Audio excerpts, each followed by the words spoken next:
What's up, dude? What's good, y'all? Welcome to Random Thoughts with Brother Johnsy and the Rev.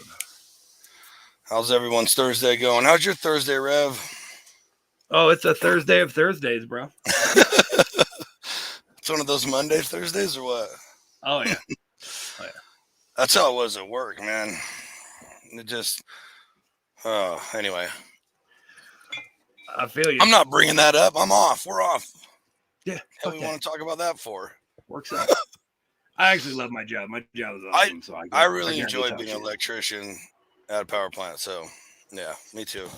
But still, work is work. You know, I only work like 3-4 hours a day. Yeah. We're all I not know. living our best lives yet. I'm totally living my best life, bro. What are you talking about? I said not all of us are yet. It only took 20, 30 years to get there, dude. Right. Saying. I got a couple more then, I guess. All right. Well, hey, before we get into this, we got to shout out best seasoning blend, in my opinion, on the planet. One of them for sure. And it's not just me who says so. The American Royal Barbecue Competition said so. Best hot rub on the planet with a sweet heat. 100% natural. No Yeah. additives, no fillers. Nothing. It clumps up. It's so natural you'll think it's the 70s all over again. Hey, believe that.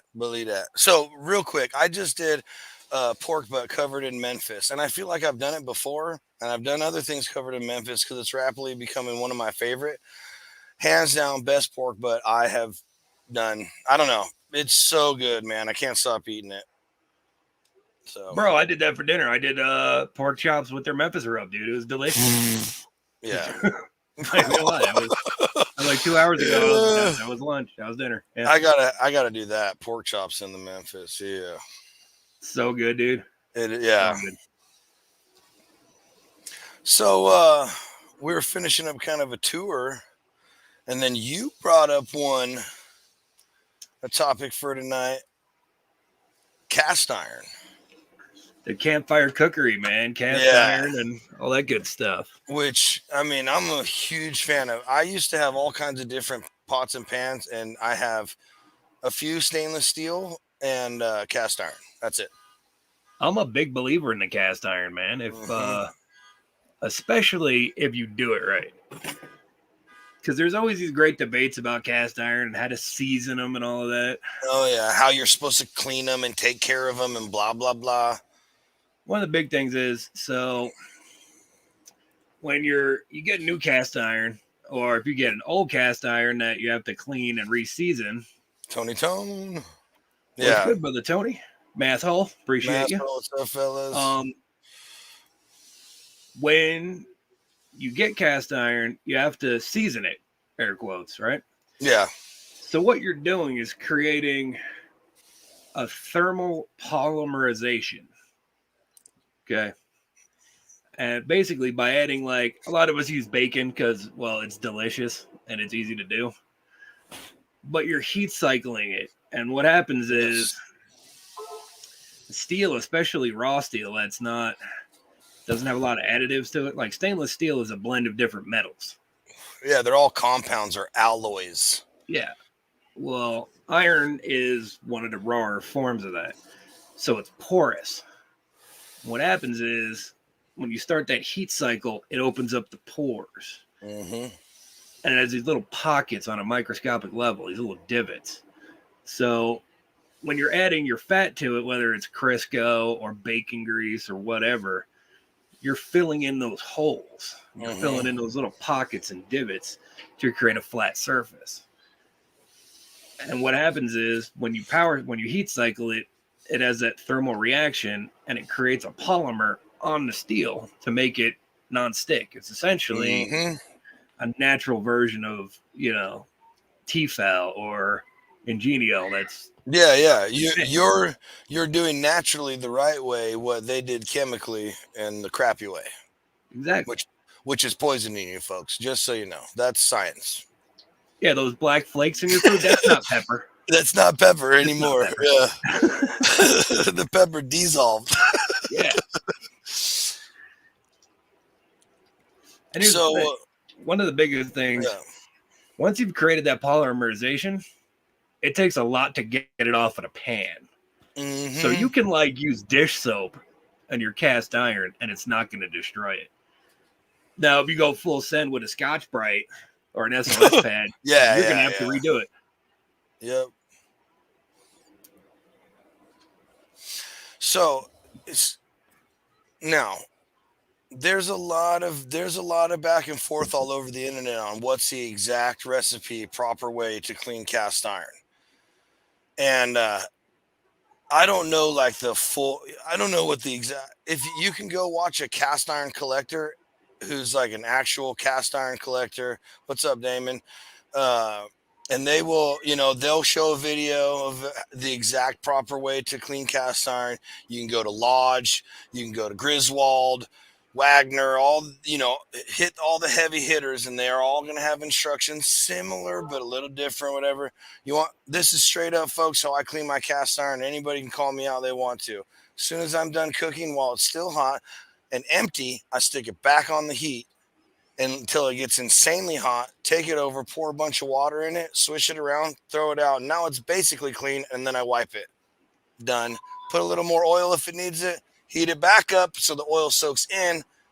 Wipe that out. Good to go every single time.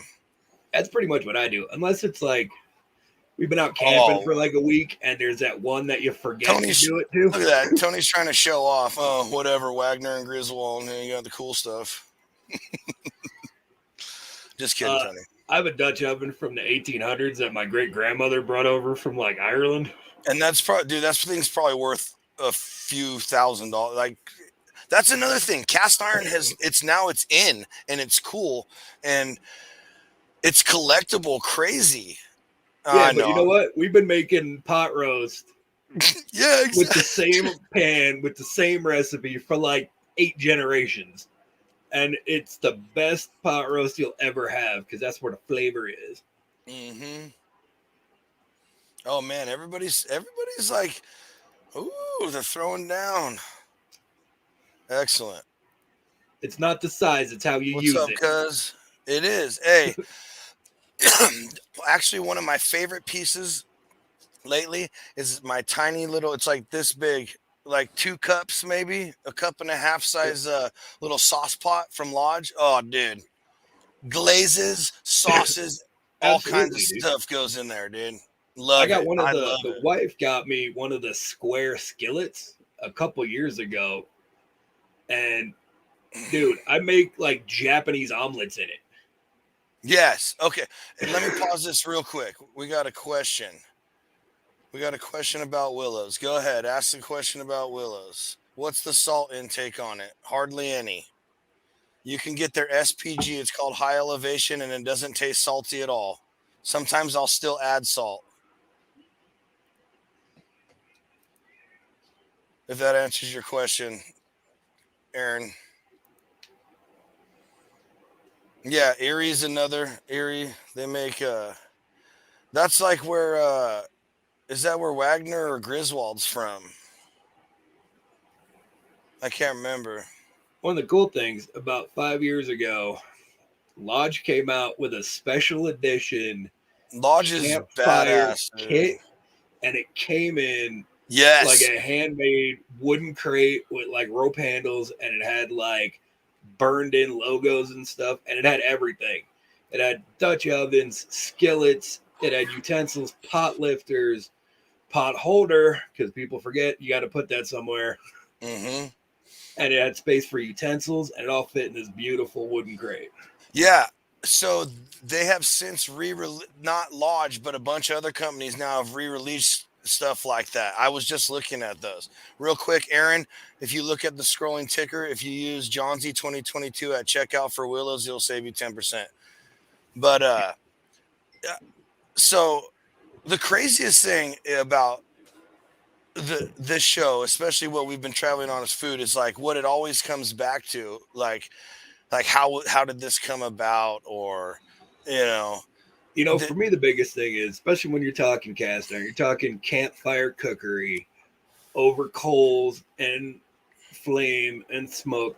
There's something primal about it. There's a necessary yeah, need to be able to cook. And and I looked up a couple facts just for this. They can trace earliest guess of cast iron usage to like it, it's like the eighth dynasty or something of that in China. It's the Zhou dynasty in yep, China, some thousands of years ago.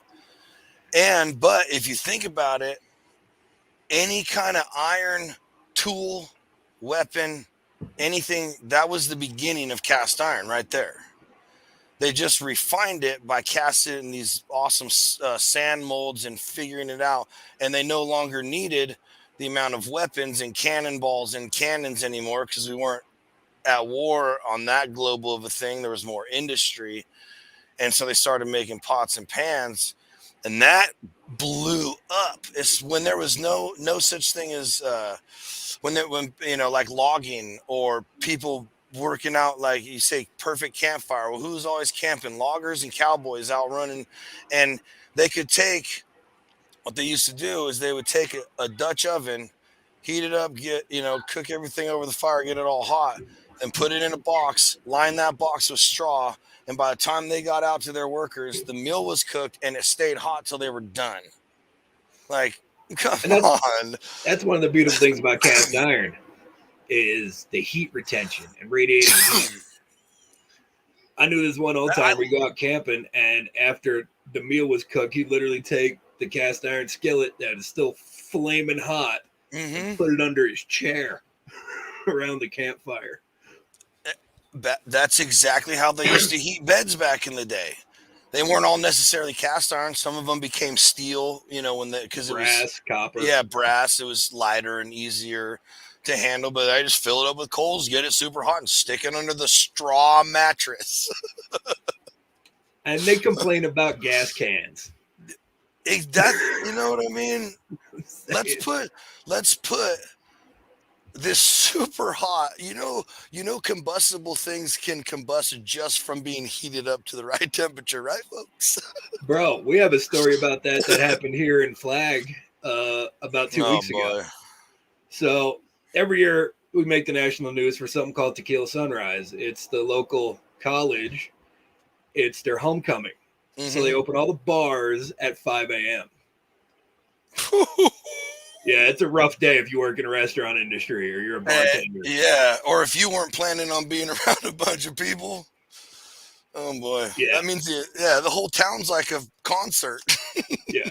So this year, that was like 2 weeks ago or something, one of the frat houses, they're not allowed to have fraternity houses on campus. So they have to rent a house off campus. So one of the houses burned down. So these brothers from this fraternity had been drinking since like 4 a.m. because they were like pre-gaming. And the house had frat boys pre-gaming for a 5 a.m. start. That's awesome. So they've been partying and drinking so much in the house. Yeah.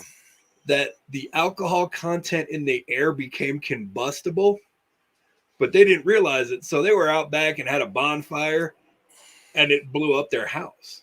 See, but breath, exhale, plus everything just sitting out. Not every beer got finished, emptied, washed. Come on, folks. Nope. This is a frat house. That's wild. I've never heard that. Yeah. It legit, the air became combustible, and like some of the embers from the fire found its way in the house. Sorry, Damon. Yeah, wild, right? Yeah, there's always weird phenomena. Like, I'm an electrician, right? And we have meters and stuff to measure all kinds of different levels of electricity.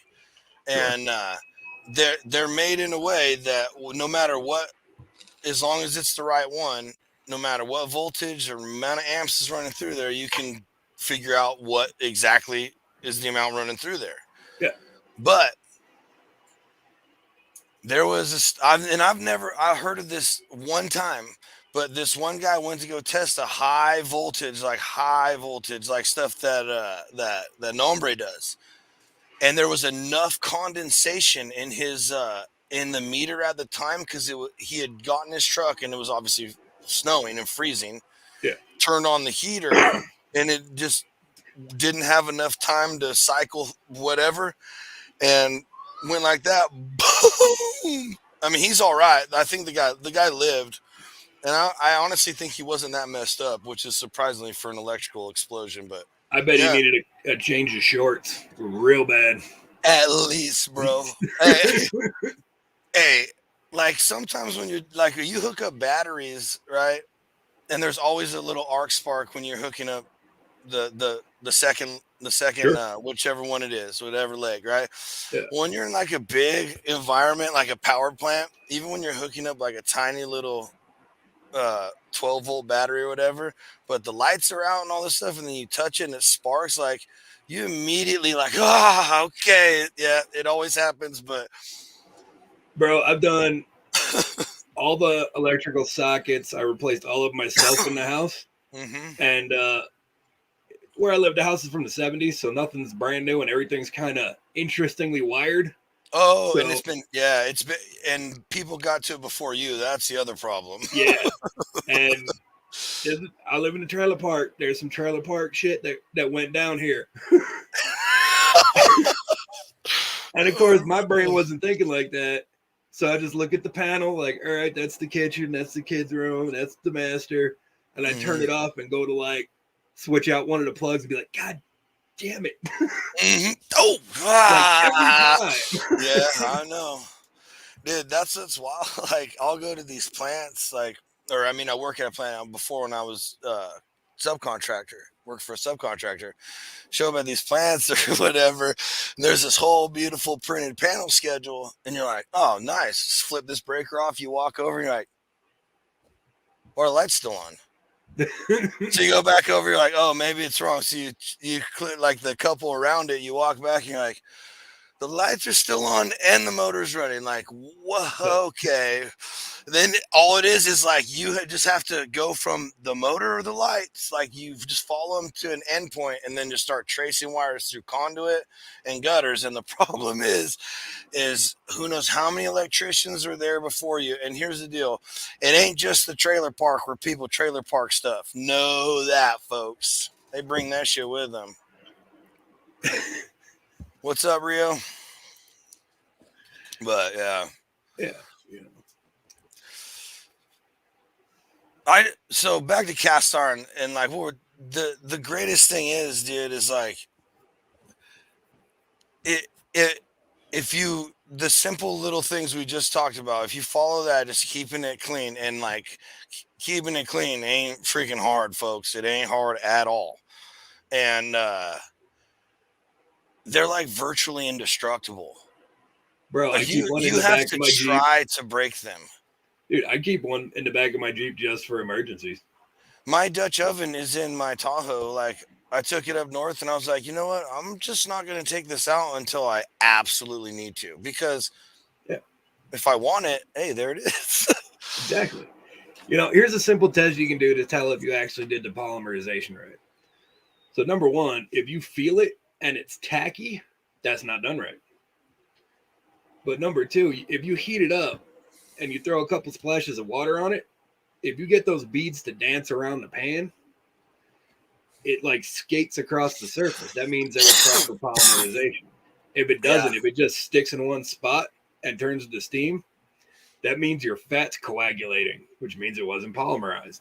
Yeah, I know I got to redo my Dutch oven, because when I used it, and like the top inside, like the middle of the inside, that ring, like I didn't get it good enough. And when it set, hey, check it out. All my other pans are seasoned so perfectly, so well taken care of. I left them sitting out in the oxygen, in the wet of the northern redwood, forest. Nothing wrong with them. Nothing. They look exactly the same. I wiped all the water out of it. It's totally fine. But that ring on the Dutch oven, it's got a little bit of that rust spot. So I got to redo my Dutch oven. Well, and that's the thing. You kind of have to go over and re-season them periodically. Absolutely. It's just about the the care and the wear and tear on things. Mm-hmm. One of the couple of things you should never do with cast iron: don't use any sauces that are vinegar based, that have tomatoes in them. No See, and ketchup. I break that rule once in a while, dude. And that's when you can do it, but that's what happens is you get the rust and you have to completely re-season it. Anything that's got high acid compounds in it are going to break down the fats. Yeah, exactly. And remove part of that polymerization. It's all a chemistry project. You can do it, but you have to re-season it immediately, or you're going to get rust spots. And folks, don't worry about rust on there. Don't sit there and eat the rust. I'm not saying that, but it's not gonna. You're not gonna get lockjaw. Yeah, it's not like you're not gonna get tetanus from that. But it is so easy to get rid of. One of the easiest ways. I had and this is I did it with a cast aluminum too. Oh, sorry, I went that really fast. What do you say? My grandma would kill me for saying. Oh, he said he puts his cast iron in the dishwasher, and he says I lie. My grandma would kill me. Yeah, no kidding. Yeah, for real.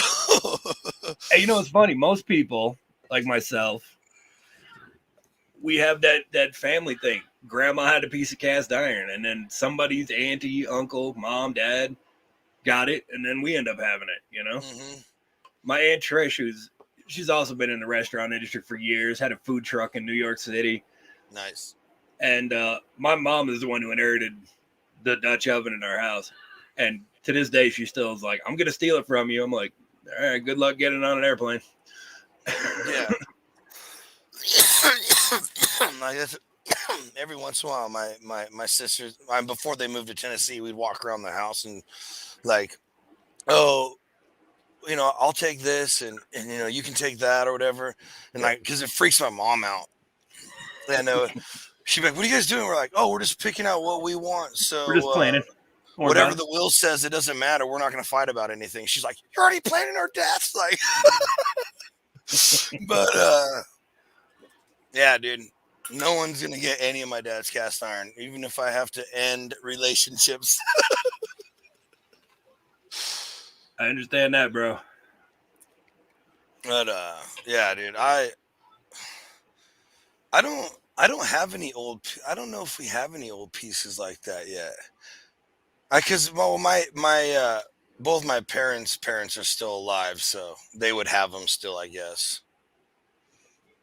But I don't know, like that's where we got traditions, but like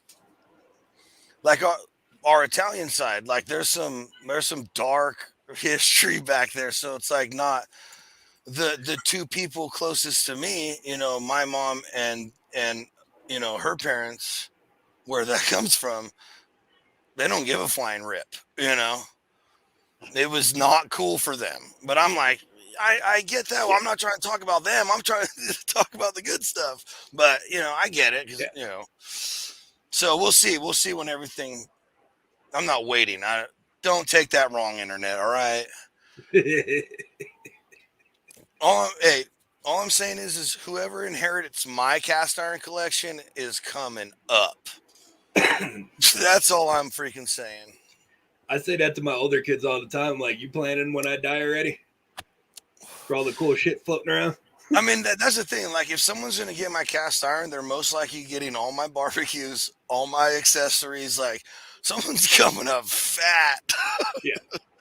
I better not say that. I don't need anybody planning anything. I say that about my chef knives, dude. I've been in the restaurant industry so dude, long. I bet you got like a 300-piece culinary kit, dude. Like, one day I'll have to show it, and like some of the knives I've fabricated myself, like out of existing knives. Mm-hmm. Like, you know what a Polish throwing knife is, right? I don't know. So, I don't know all the proper names. It's definitely not proper, but so you know what a cheese knife is? One of those really big, long with the two handles. Yes.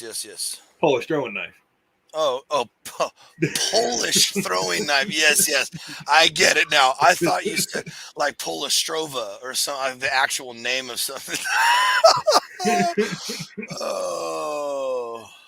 So if you take one I of those, wanted to go into some Polish jokes right there so bad, but we'll just keep rolling. Nombri's not here. We can't make those jokes, dude.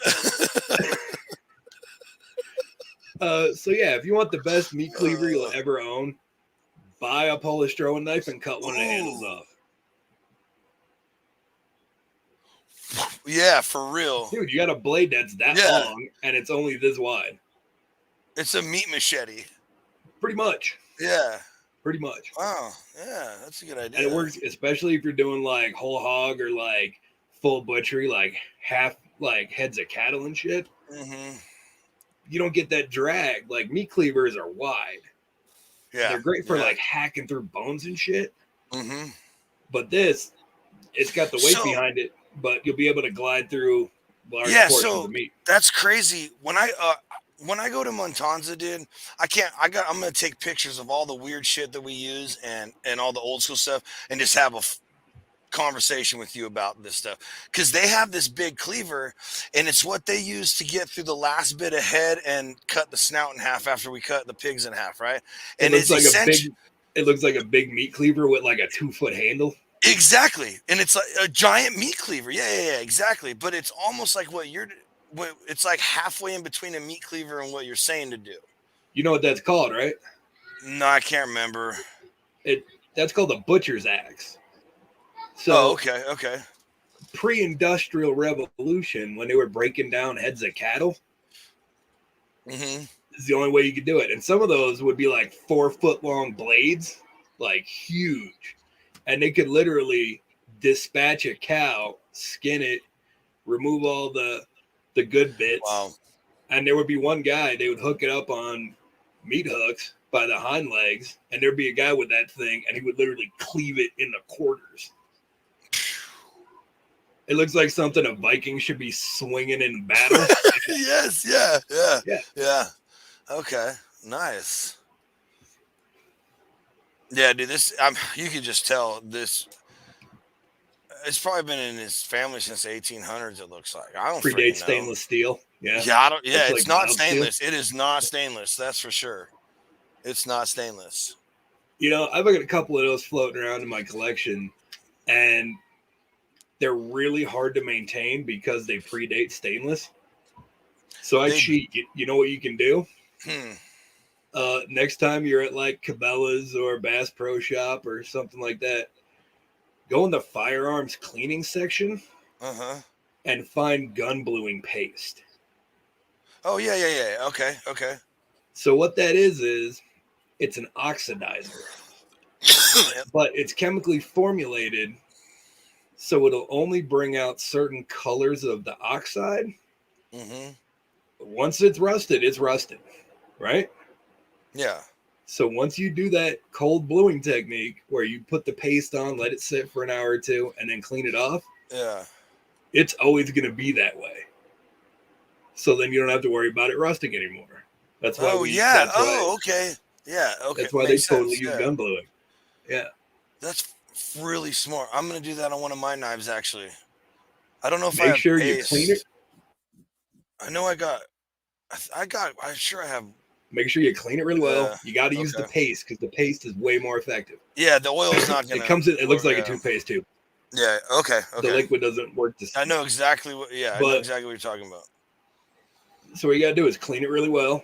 Hit it with a wire brush, like a wire wheel on your grinder or drill or whatever, till it comes out bright and shiny. Yeah. Okay. Clean it off with like mineral spirits or denatured alcohol to get everything off of it. And then use the paste to make sure you get a good layer on the whole thing. Let it sit. Denatured alcohol, man. I hate the smell of that crap.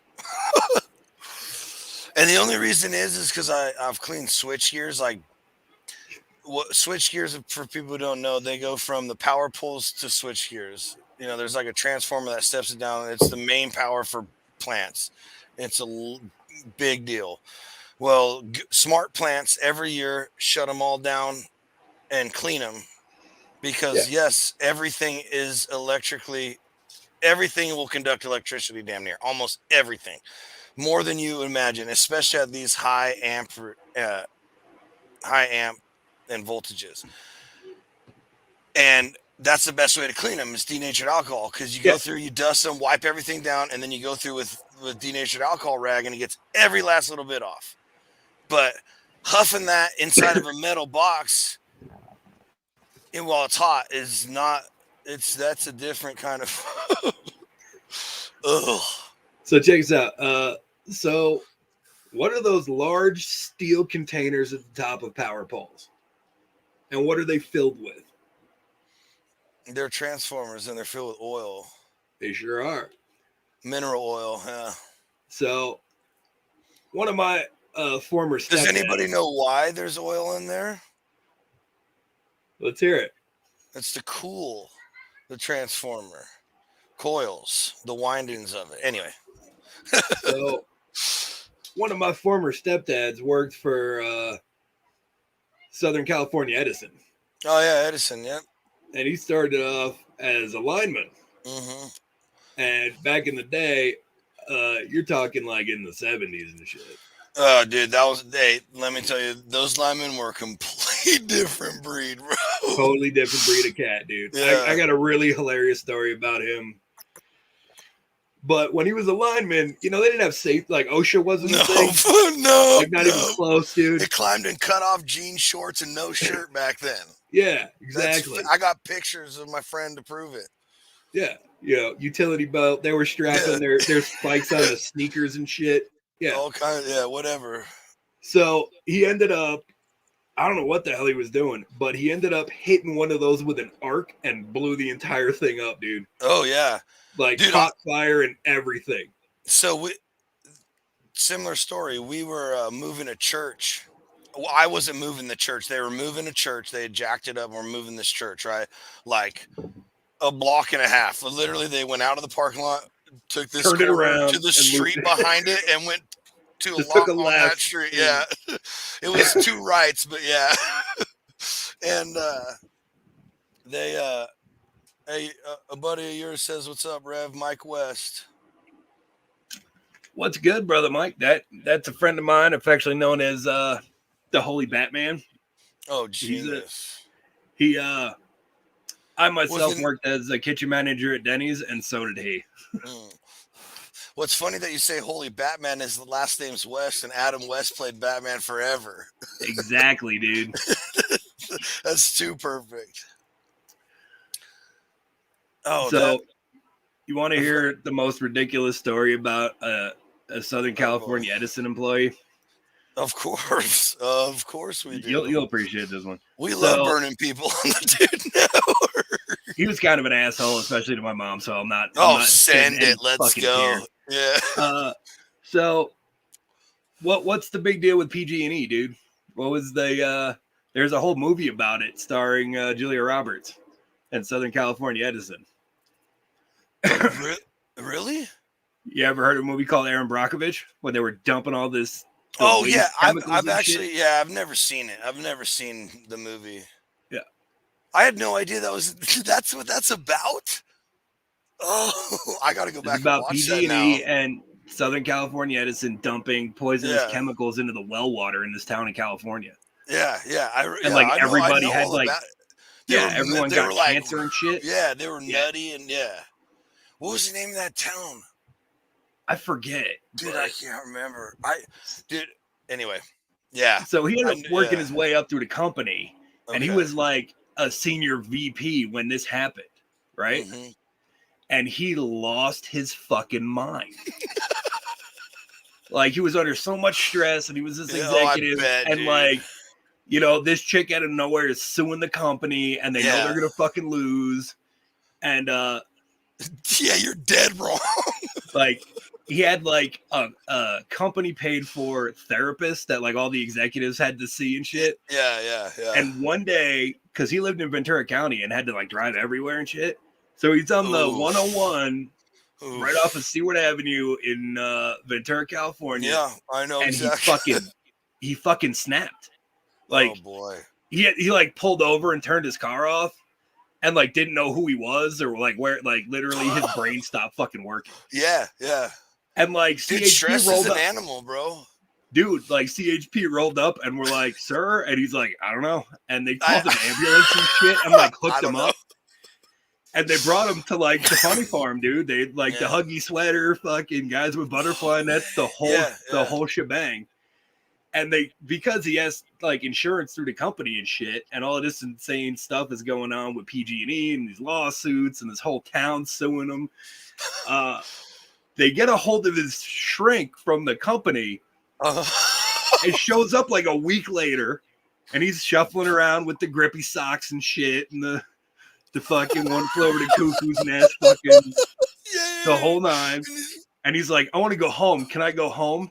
And the shrink, no shit, looked at him dead in the eye and went, if you know where it is and you can find it, you can go.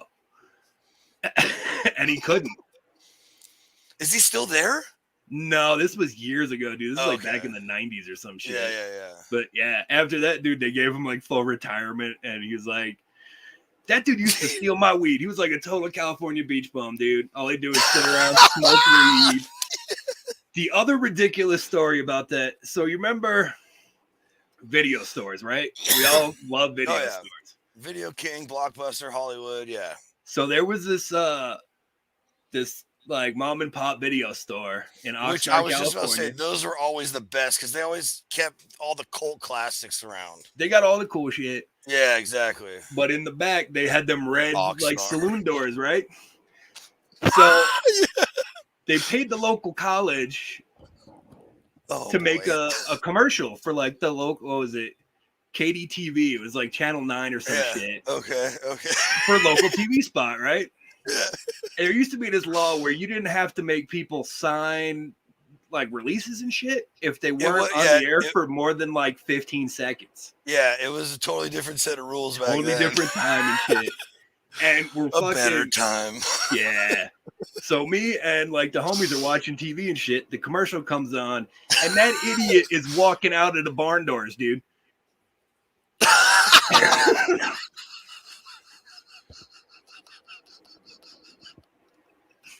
That's awesome. I never would agree to anything like that. Well, and that was the thing, because he wasn't on long enough. Because it was only like a 30-second commercial, so he's probably only on there for 5 seconds. At most, yeah. That's funny. Dude, and it was ridiculous. So he was like so proud, dude. I'm in a commercial. Because, like, dude, all he literally would do is, like, he went back to school. He was, like, a terminal college student. And, dude, he was, like, in his 50s and shit. Rocking, like Birkenstocks.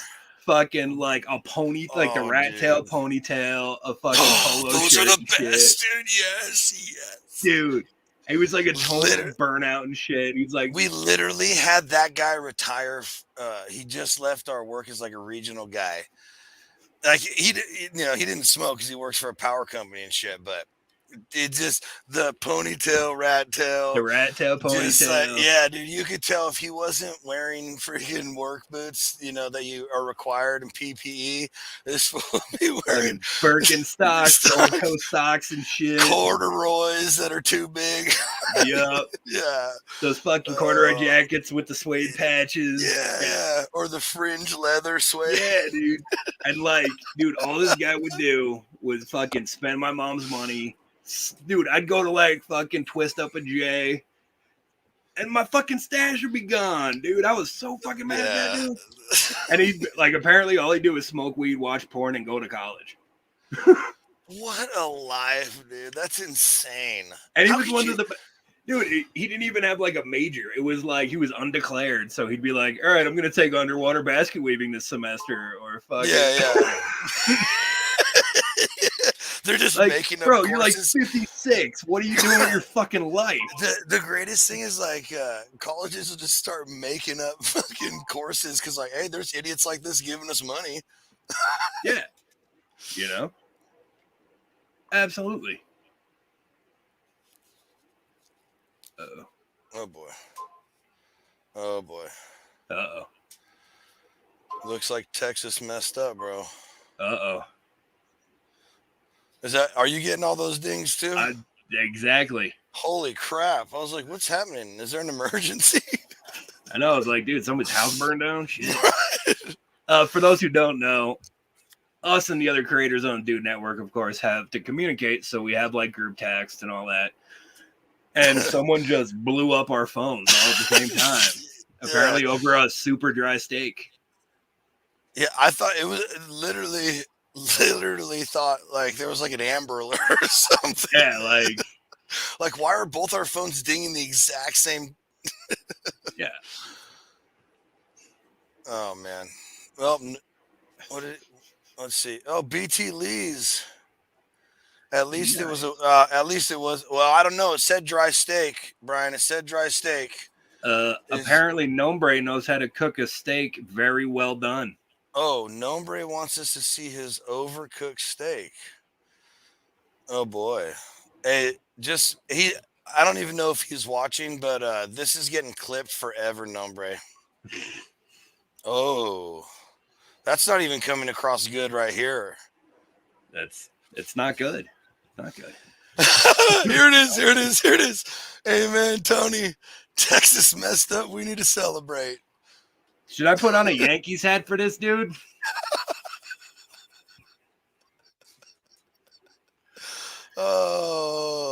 Oh, best comment about it right here. I didn't realize he worked at Goodyear. Bada bazinga! Excellent, Tony. Excellent. You know, oh boy, here this is just for Nombre.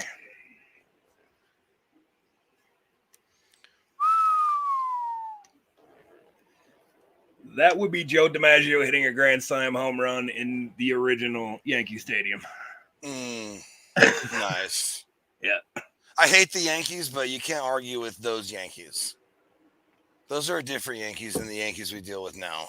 Bro, I grew up in New York. That's the thing, man. I had my first Cognac. No, yeah, I'm not. My first famous Nathan's at the original stand, dude. Amen, Tony. And Texas needed to be humbled. Amen. We're going to put a link in the bio so everyone can send Nombre some beef jerky because apparently that's how he likes his steaks. Hey, yeah, Nombre, just slice it, thin slice it. TDN freaking jerky. Oh, he's just getting burned on here. Those Yankees were tortured by team doctors. All they kinds sure were, man. Hey, go check out the new Elvis movie and see what that fool's manager did to him. My wife and I talked about that for like 2 years before the movie came out. She loves Elvis. Was a scumbag. Yeah, and Dr. Kevin. Dr. Kevin, Dr. Kyle, Dr. K, yeah, Dr. N. Something like that, yeah. I can't remember, but yeah. Dude, they killed him, bro. You know, Bill Burr has this great bit he does about Elvis being the first, man. Because you know what? He opened up a lot of doors for being like the insane celebrity. Yeah. Yeah. That's why they call them Elvis doctors. Exactly. That's a reason. For those who don't know what Elvis doctors are, they're the guys you go and say, hey, I would like a bottle of, Oxycontin. And they're like, here you go. Oh, boy. I got to apologize, but I got another cousin who just jumped in the comments and is calling us out. So he says, how do we cook a turkey this week? And then he says, before we answer him, Kyle followed up with this. Where's that advice this week, cuz? Well, perhaps you should watch the Thanksgiving show next Thursday. Boom! But I will give you my menu for next Thursday. Let's hear it. Here it is. Oh, so we're doing two turkeys. One of them is just a regular traditional bird. Nice.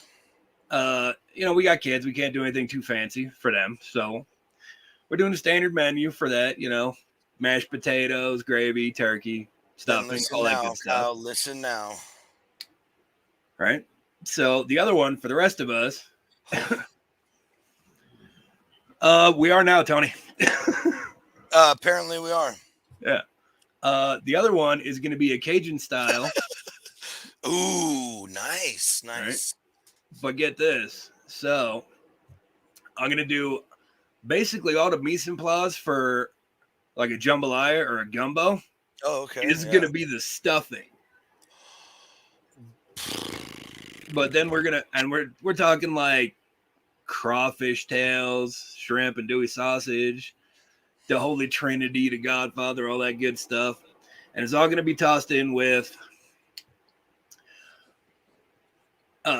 like a cornbread that I'm going to make with jalapenos and a couple other good things in there. And that's going to be the stuffing. In addition to that, I'm going to do a Dutch apple pie. I'm going to do 2 of those, and then 2 bourbon sweet potato apple pie, 2 bourbon sweet potato pies. Hallelujah. Hey, amen. That stuffing sounds baller. You guys redeemed yourself. Hey, we didn't even need redeeming, number 1. Number 2, yeah. You're building a jambalaya, but inside of a turkey. That's brilliant. Exactly. That is brilliant. That's badass, dude. Yeah. I know you're not a big poster or anything, but please take pictures of that for us. Yeah, sure. Yeah, all right, thank you. So I really don't even know what's going on. No one's talked about anything in my family. I was maybe gonna go out to Lake Havasu where my other cousins are at, but that didn't work out either. But I do have the entire week off next week. Nice. Mm-hmm. Very nice. So you come from an Italian-American household. When you're doing Thanksgiving, what's known as the Pope's nose? Hey, I come from an Italian-American family, but as my cousin in the comments going to testify, like, they don't talk about it that much. Like his dad will, and then me and him will. Those are the only people who care. So when we do but Thanksgiving, I've heard of the Pope's nose. So when we do Thanksgiving or cook a turkey, you have to clean it out. So you get that bag with the giblets. What else is in there? The neck. That's what they'd always refer to the neck as. The Pope's nose. So I saw a great picture online. I wish I had it to put it on right now. I wish I knew how to. I need to get better at StreamYard and learn how to do all that because it's perfect for our show or your show. But David from Willow sent it to me, and I had to share with that turkey where they position the neck perfectly. Oh yeah, dude, I want to do that so bad. So just so everybody knows, they position the gizzards and the neck at the hole of the turkey where you'd insert the stuffing on the bottom to look like the twig and berries, and it is absolute gold. So if you can have an 18 and over Thanksgiving, I highly recommend doing that without telling anybody, because that will be the highlight of Thanksgivings for like the next 20 years. I might be looking for it right now because I might have exactly, Damon. Exactly. The pecker. Does it come across? Here, let me blow you up real quick. Let's see. Yeah, hold it sideways just a little bit. Yeah, right there.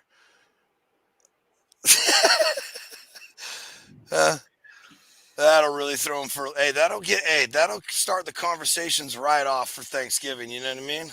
Bro, have you seen the video where this guy makes a turducken, but he only does like a turkey and a Cornish game hen? No. And he has like these 3 daughters, and they take it out of the oven and they go to break it down and start carving it. Oh, yes. Yeah, I know exactly. Yeah. And these like tween girls are like, "What's that? Oh my God." And the mom is like, "Oh, it must have been pregnant." Yeah. And they totally buy it, dude. They lose their mind. They're so sad. Yeah, they're like, one of them's crying, the other one's like screaming and shit. Yeah. It's like, we killed a child or whatever. It's like, they lay eggs, folks. You're like, they got eggs and shit, right? Dude, it's just like that one we were talking about last time, dude. I could not. I've been raising chickens since we've had chickens since I was like 9 or 10, man. Brown eggs, green eggs, white eggs, it all depends on the breed and the color of the chicken. And I watched this video. These people are stoked. They're like, it's not, I know it's not like a joke video. These ones are the real ones. And they're so juiced that they got the brown eggs because they're healthier, bro. Did you know? Did you know? You know what? Hey, as long as they're not like wombat or snake or like Yeah, I platypus or some ain't. Yeah, shit, not I'm fine happening. with like eggs are eggs, dude. Yeah, if it comes from an actual bird, a fowl, I will Yeah. eat it. I ain't eating any of that funky other crap. Nah. Bro, you ever try to crack open a an ostrich or emu egg? Dude, I just recently held an ostrich egg. Again, These it's are been a long. monsters. Oh yeah, these are just really young ostriches. They're only like 1 or 2 years old. It's the first egg they've laid, and Yeah, it was a little bit smaller. They'll get like the size of my head. yeah, I got a big dome, dude. and And they're like dude, the one shell on that ostrich. thing you could feel. It's got to be like an eighth inch thick at least. At least, dude. And dude, one ostrich egg equals a dozen chicken eggs. But the thing is, getting into it, Yeah, that's pretty and like cool. you literally have to sit there with like a hacksaw or a drill or like a hammer and chisel to crack open that eighth of an inch shell. Yeah, like so, folks, take a chicken egg and well. See, like when you buy eggs in the store, they crack easier than the ones that I grow or that my chickens lay. Yeah, that's I because don't, they've been genetically bred to make easier eggs. Yeah. well, and my chickens get fed insanely good stuff, laying, like with, like different medicine stuff to keep, uh, what's that crap called? Parasites out of them. And, other than Which is that, they funny because get, they eat fucking worms. yeah, I know. But other than that, they get nothing but, vegetables that are going bad that we didn't get to in time. Um, they're like just so everybody knows, chickens are almost the exact same as pigs. They will eat absolutely anything and they will eat all of it.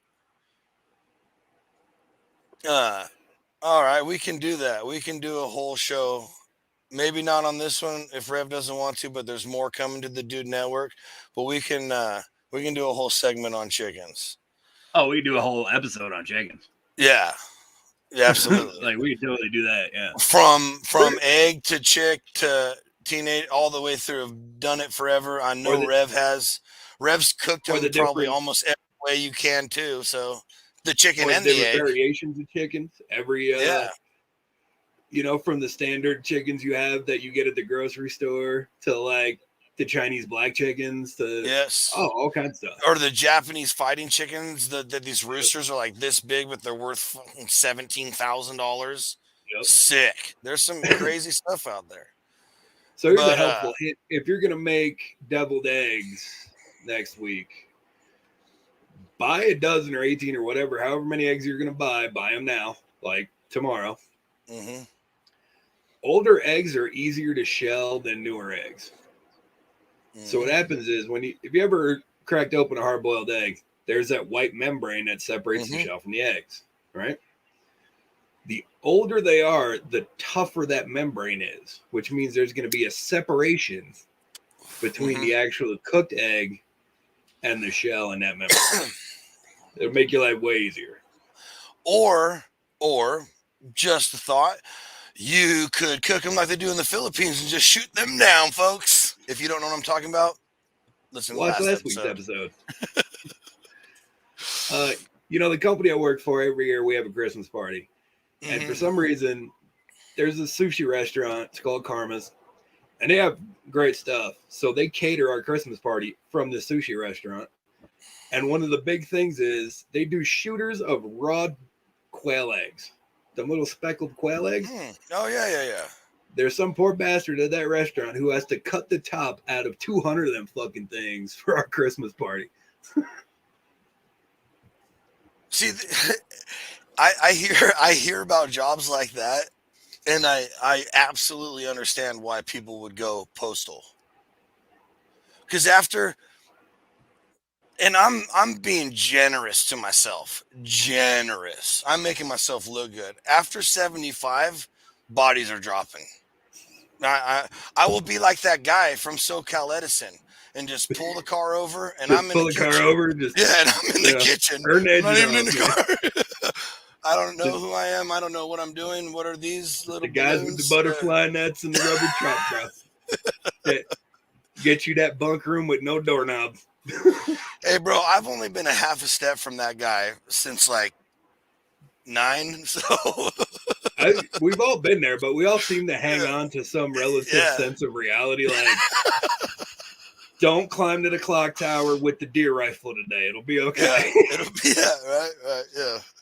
No, just because you know how to make the bomb doesn't mean you need to. Yeah. Speaking of which, does anybody miss the old days of the internet?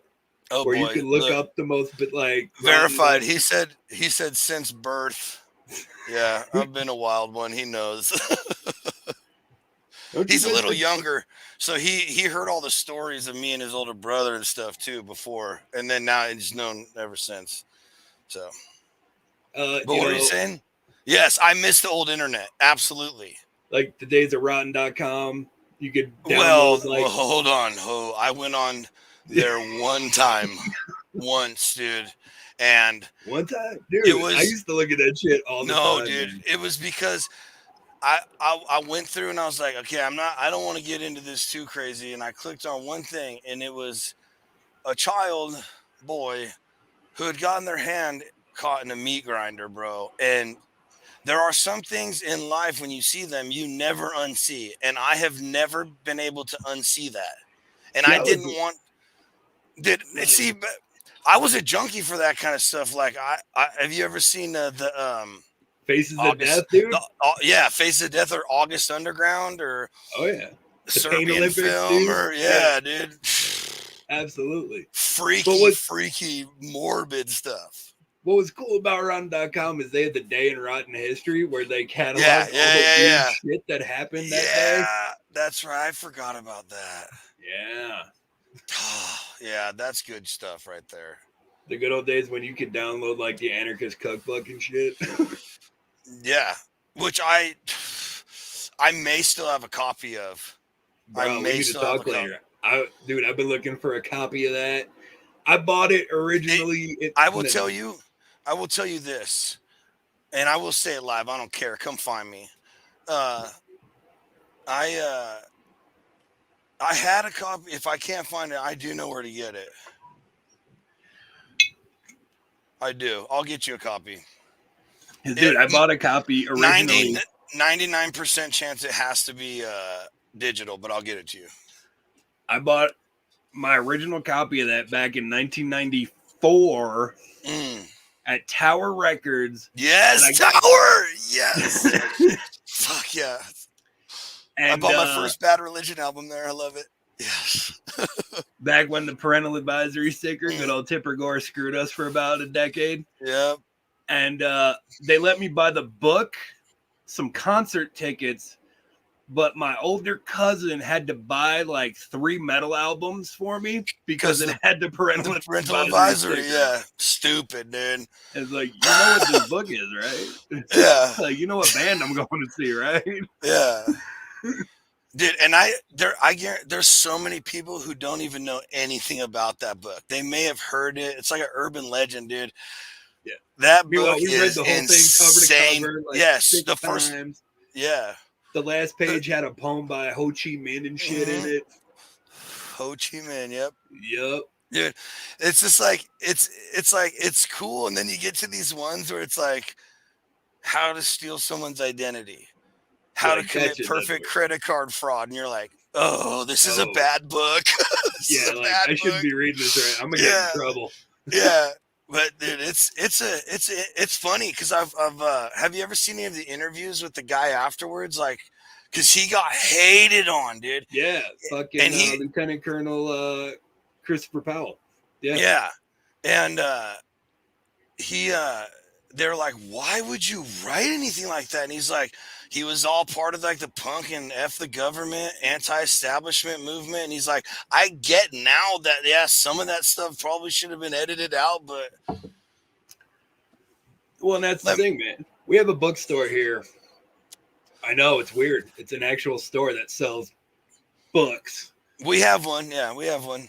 and it's called Bookman's. Technically, they're called an upseller because you can take like DVDs and books or whatever, and you can either sell them or you can get A trade or B trade, where you get either like electronics or video games or straight Okay. books. And they have an entire wall and a big sign over it that says subversive literature. And it's literally Yes. all the books that have ever been banned in this country ever. No way. Yeah, That's awesome that someone still has that. they absolutely do. And There's because they do this awesome sale this time of year where they'll take like 4 of the books, wrap them up in brown paper, and stamp them subversive books. You get what you get, and they're like $10, and you get like Allen Ginsberg, Jack Kerouac, The Anarchist dude. Cookbook, Timothy Leary, like Tim O'Brien, like stuff about the Vietnam War and shit, stuff about the Yeah. punk scene, you know? Dude, that's a whole nother topic, like getting into Timothy Leary and Richard Alpert, who later became Ram Dass, and that whole movement. Oh man, there's tons of stuff. Oh man, I love that brand of yours. Dude, that's where the band The Doors got their name, man. Yeah. The Basho theory that, you know, once the doors of perception of the mind are open, you'll truly Mhm. free. That's where Jim Yeah. Morrison got the idea. The Lizard Which King I'm not. I himself. hate the Doors. I cannot stand them, and I'll be hated. I'll be reamed on the internet. We'll probably go viral for me saying that, but it's the You know, they're truth. okay. I can take them or leave them. I'm more of like the Rolling Stones kind of fan, man. Yeah, dude, I love the Stones. I just, I don't know. Not my jam. Not my Although jam. there's a song by The Doors, it's called The End, where they had some really fucked up lyrics. And there's only one time it was ever recorded because it was always edited out by the recording companies. Hmm. So if you get their double live album, it's the Dude, last track on the double set. And you so can hear the most fucked up lyrics ever. I see. Real quick, let's get on to that. The good stuff that the editors cut out back in the day. Remember the secret songs on CDs and stuff? Well, Dude, dude, Tool's secret song was yes, like we're 2 hours long. it's long. Undertow. Yeah, unbelievable, dude. You're like, this is like 3 more albums, right? Yeah. Uh, but like, dude, back in the day when they were doing like those ones at the like, there's my favorite version of War Pigs from Black Sabbath is a basement tape that finally got released, you know, whatever, 40 years later, whatever. And the lyrics are way different, dude. And for the time, like horrible, Yeah. horrible. Yeah. And man, like if that's what it was, dude, that's what I want to hear. I want to hear the original stuff. And like it to me, like I'll sing that version over the real one, like on the radio if it comes on. If you're like, that's not how it goes. And you're like, Yeah, yeah, I'm well. actually, suck it. So, you ever seen the zombie movie that's set in a mall with Ving Rhames? The end of that movie, Is that the there's one? Is that the one with like one of the Waynes or something too? something like that. I'm pretty sure like that's what they get to a mall. That's like the first Yeah. like whole main part. I'm pretty sure I've seen that one. Yeah. Yeah. So the end of that song, when the credits are rolling and they have a bunch of like outtakes and stuff, there's a song called "The People Who Died." Okay. So, you ever heard of the Basketball Diaries? It was one of Leonardo DiCaprio's like first movies back Yeah, in I the was about to 90s. say it's like an old movie from the '90s, right? It's about a heroin junkie in New York City. Yeah, yeah, yes. I know them. I don't know if I've. It's been a long time if I've seen it, but I know the So, movie. Yeah. Leonardo DiCaprio plays a guy named Jim Carroll, and it's based on a real person. It's a real thing. The Basketball Diaries is basically this kid who wrote a diary from being a middle class Catholic school kid to being a full blown heroin junkie. That dude got sober and started a band called the Jim Carroll Band. And that Oh. song from that horror movie is their #1 song. It's called "The People Who Died," and he lists all of his friends who died when he was a junkie. Oh wow. Like, you want to hear some underground music and shit? Yeah. Yeah, that's sick, dude. That's yeah. That's my kind of deal, like outlaw underground country. Like I love all that stuff I love stuff that's not mainstream because that's really where you find good stuff. Yeah, dude. Like One of the I one of grew the up. best things Go about ahead. Jim Carroll. So he really was like a high school basketball star before he started sliding off into drug addiction. Hmm. And towards later in life, he kind of became a recluse. Like he was a writer, and then he had a band back in the day and shit. They used to call him the poet laureate of the Lower East Side of Manhattan. Oh, And okay. right after like in the late 90s, early 2000s, he granted an interview, right? Because everyone wanted to Mm, talk about the basketball diaries. And it was right around the time of Columbine. And there's a scene in the movie where he shoots up a school and people flipped out. So he mm, finally grants him an interview. But what people didn't realize was he's a basketball fan. So they try asking him all of these like riveting questions about what it's like to be in recovery for so long and yeah. what his inspiration was. And he's literally talking about like Kobe and Yeah. Shaq and Jordan back in the day. And they're like, what is going on? He's like, no, trust me, watch the footage. You'll see the difference between their dribbles and how this dude hits a layup. And like the interview is like losing their mind because he's like this scrawny white Irish kid from Lower Manhattan talking about like the all stars of basketball and shit. Yeah. Like something he probably, they would like, you don't know anything about that. Yeah, but he knew every stat, every game, like the whole nine. Like basketball was like in his blood.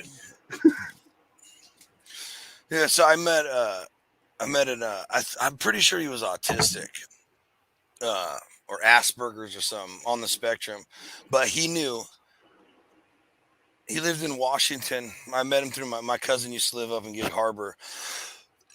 He knew every stat since the history, everything, like how the baseball people announcers will rattle like, oh, this is the first time in 80 years that a Yeah, Hernandez pitcher and a Hernandez batter is because they have it all on a screen. yeah, they're You looking know, up Google and shit. Yeah, yeah. This dude knows absolutely every single thing about the Seattle Mariners since their inception. It is mind blowing, dude. you know, My and and what gets me about stuff like that is it's never one of the dynasties. It's never like the Lakers or the Red Sox or the Nope, it's Yankees always or like their hometown team, and they yeah, know. Like you can literally be, hey, uh, what was the score on such and such date? And he'll go, oh, let's see. This guy was pitching. It would have been this on a Tuesday. No, like knows the five. density mass of He's like, the yeah, bats they're using yeah, and shit. exactly. Yeah, Yeah, dude. Well, that was before the in fly or in infield fly roll. Like, dude, it's yeah. insane.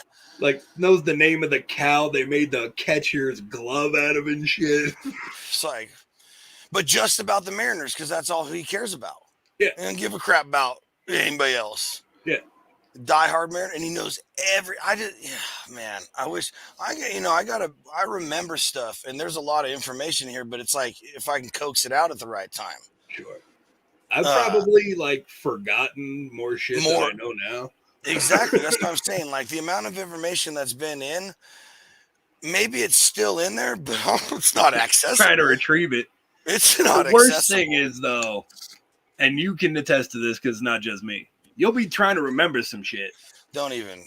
You're either gonna be like falling asleep at night, taking a shit, or in the shower, where you can't like write it down or fucking tell somebody or whatever.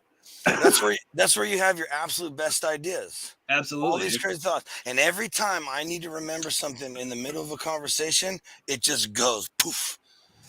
Oh And yeah, then like a fart in the wind, dude. I will literally be like about to fall asleep, like literally about like where you're like gone, and I'll pop up and I'll go, huh? Add more cheese, and my wife will look over at me and go, "What?" What And I go, the "I'm just fuck remembering are what I you was trying to talking say about? 6 hours ago." Not that it means anything now or it's relevant, but I But yeah. remembered it. And that's a victory here. Small victories, Oh, brother. Small victories. hey, hey, live by those.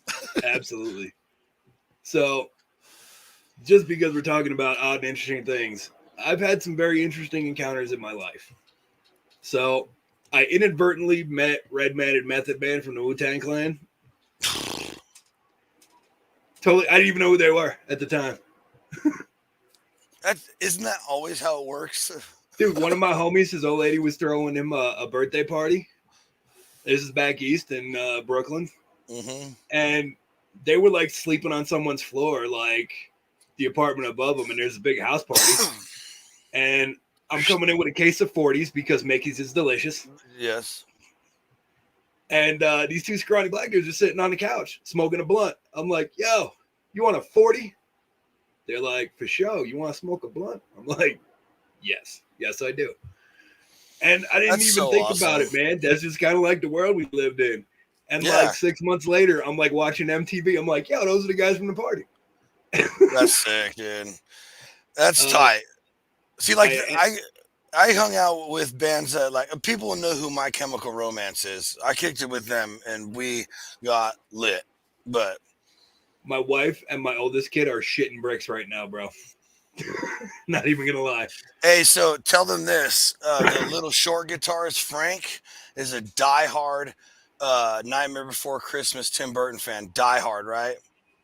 Like he, when we went and saw him in Sacramento, I forgot my jacket inside, and when I was like, we were hanging out with them, and because we brought a hookah.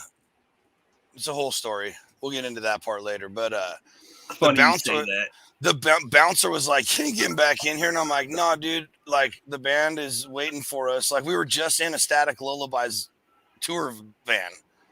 And I was like, I just left my jacket. And he was like, nope. And then I came out. Then Frank's, so I'll take you in. And I'm like, oh, no way. This is fucking sick. Because that's when I was into music and stuff. Yeah. And I go and I slap on my jacket and I have this little, because back in the day, kids, you weren't punk rock unless you had pins everywhere. Pins and buttons, dude. Pins and buttons. And I had this little pin button and it was all white with just Jack Skellington's smiling eyes. And he saw it and freaked out, right? He's like, dude, I love them. Blah, blah, blah. He like pulls out his wallet. He's all, look, I got a holographic trick-or-treater wallet. Da, da, da. And I was like, well, you want it? And he was like, yeah, what? And I don't remember what video. I've seen it in a music video or a picture and live one time in a video on his guitar strap. So there you go. You can tell them that. I didn't get to hang out with Gerard that much because he had like a gallon of vodka and a couple chicks and came back with like this much vodka left in it. And that was at the end of the night. That explains it all, yeah. Yeah. He did what he needed to do. So I also was hanging out with the Extreme Midget Wrestling Federation one time at this fucking hotel. What? And they're trying to get fucking a room, and they wanted like a nice one because they're on tour and shit. And the concierge at the desk says, I'm sorry, all of our suites are booked and paid for, so you're gonna have to get like separate rooms. And they're like, oh, whatever. And we're down at the bar having shots and shit. With the Midget Wrestling Federation. And fucking wait, it gets better. So we're just, having a grand old time, just drinking and shit. And in walks fucking Dennis Rodman with like 15 hookers. Oh, it was a slow night for Rodman. Wow. All right. And literally, he bought like all of these suites so he could have one hooker in each room. Yeah. And dude, he spent the whole night buying drinks for me and a bunch of midgets. Dude, you have crazy stories like I do. That's wild, man. We got to shoot the shit one time about stuff like this. Sure do. I still have their flyer floating around in one of my photo albums and shit from that night. Wild. Yeah. Well, we keep upping the ante, bro. We're at an hour and 15 almost now, and I think we need. The only reason I bring that up is I don't think we are gonna top Rodman buying shots for you and the Midget Wrestling Federation tonight. I think that's where that needs to stop. We need to let everybody just simmer with that one. This is the Rev, folks. This is the Rev. Not even the funniest thing I've seen on Mexican TV, bro. I would tell this one story, and then We'll shout out to our sponsors and then call it good. So I was down in Mexico one time in this tiny ass town in the middle of nowhere. And I got a room at their hotel. Well, inn or whatever. It's like the 4 rooms above their bar. Yeah. There's an old TV with the knobs and shit, right? So I turned the TV on. Has anybody seen the Three Amigos? Yeah, with Steve Martin, Martin Short, and Chevy Chase? Yeah. Chevy Chase. Yeah. Yeah. And they're like these actors who get conned into going down to Mexico to be like gunfighters and shit. Mm-hmm. That was on that TV in Mexico, translated into Spanish. Oh, that is absolutely fantastic. That like that is what we call full circle, folks. Full circle, man. That is like the funniest shit I've seen in my life. That's so awesome. That art.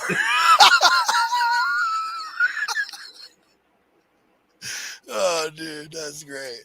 That's great. That's oh, just picturing it. I'm just picturing off all these other like 90s movies that they just randomly played during the day when we were growing up, like Ferris Bueller and stuff. All these just crazy movies just translated into Spanish. Oh man. Yep.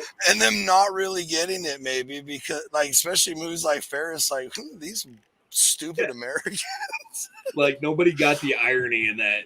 Like that's hilarious, dude. Yeah.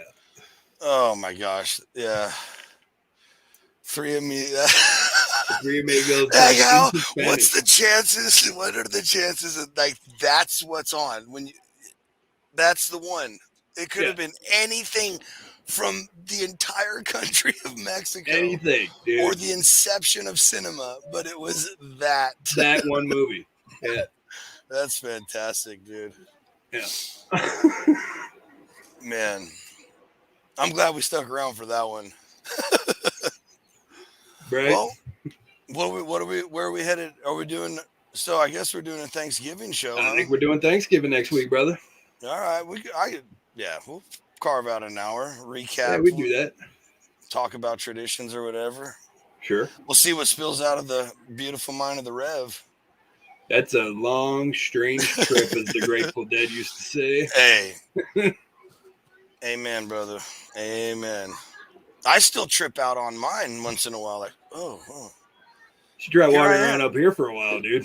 Here I am. Like, how am I alive? How did I get here? Tell me about it, bro. Dude, like, how did we get here? That's the one question. Anyway, folks. Ladies and gentlemen, coming up. We'll see you. Have a great weekend. Tune in tomorrow for the Dude Network weekend kickoff party. Thank you to Willows, all the other Dude Network sponsors, Branch, Redbeard, Frickson, Family Farms. You can't beat their meat. Cleveland Whiskey, the only shots for the Dude Network. Get all that in tomorrow. It's going to be a good one. All right, folks. Later, y'all.